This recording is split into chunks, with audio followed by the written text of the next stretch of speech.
Welcome back to the Cordless Vacuum Guide, and in this review, we'll have a sneak peek at Roborock's brand new robot vacuum line and an in-depth review of the Q5 Plus.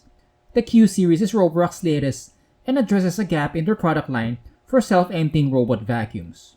Before introducing the Q Series, Roborock's only self-emptying robot option was the S7 Plus, which was priced in a high-end premium range. So they didn't have anything in the mid-range, which is probably the most popular segment. The Q Series fills this void, and we'll look at Roborock's least expensive option, the Q5. Before we look at the Q5 in detail, here's a quick overview of the Q Series. As I've said, it's Roborock's brand new line with a more traditional looking tower-like base station. It's a departure from the S7's twin barrel design that had a separate filter.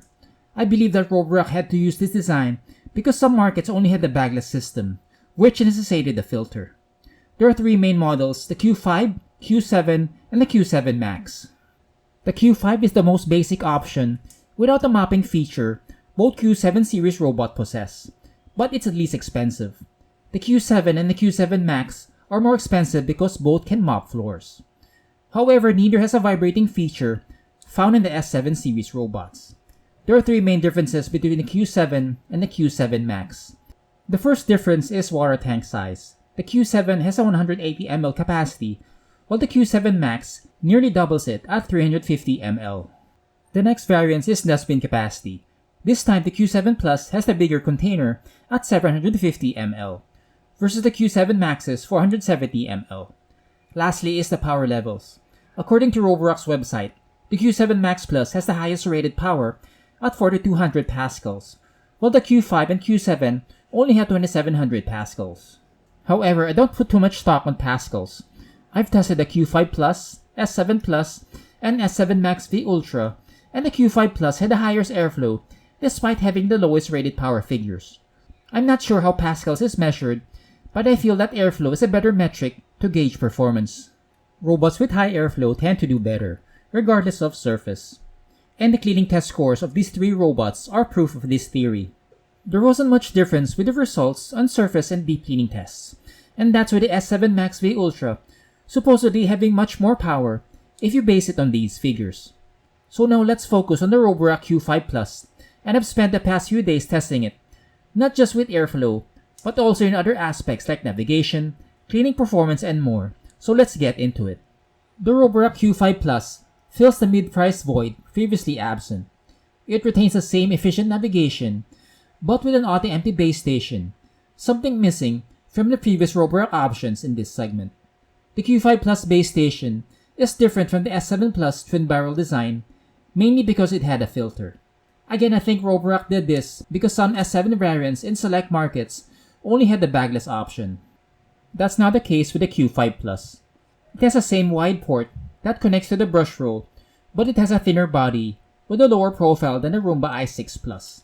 The Q5 exterior has some cosmetic variances from older Roborock options, and the most obvious is the matte finish, which is a contrast from the S5 Max's glossy finish.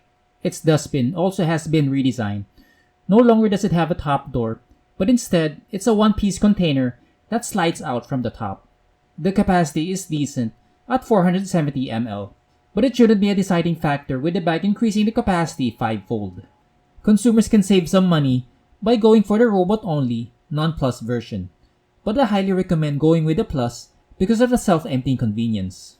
The Q5 Plus retains the same efficient navigation as all Roborock products, which is one huge reason why it's so popular.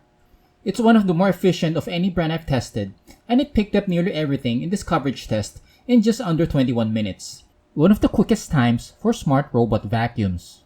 One reason why the Q5 was good is its high airflow, maxing out at over 16 CFM, which is surprisingly higher than the S7 Max V Ultra. Even with the newer brush, the Q5 still eclipsed the 16 CFM mark in the highest setting, so my theory of the brush roll impeding the airflow isn't very accurate. This efficiency and pickup combination is rare, as other brands will need more passes to pick up this much. Unfortunately, the Q5 Plus only has the old combo brush used in the previous Roborock options like the S5 Max and S4 Max. I tried attaching the newer bristleless brush of the S7 Max V Ultra in the Q5 Plus and it fits. But this really isn't a con since the newer brush is available online and it's a cheaper add-on than purchasing the Q7. The difference between the newer and older brush isn't much if you look at the cleaning test scores. I also tested the Q5 Plus with the combo brush and the newer bristleless brush, and the difference wasn't much.